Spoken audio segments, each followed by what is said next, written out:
Quem não te procura não sente sua falta. Quem não sente sua falta não merece sua atenção. Às vezes a melhor resposta é o silêncio. Se alguém te colocar em segundo lugar, então coloca essa pessoa em último. Não se diminua por ninguém. Não corra atrás de quem te ignora.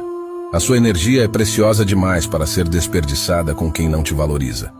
Às vezes a melhor opção é você se retirar e ir embora.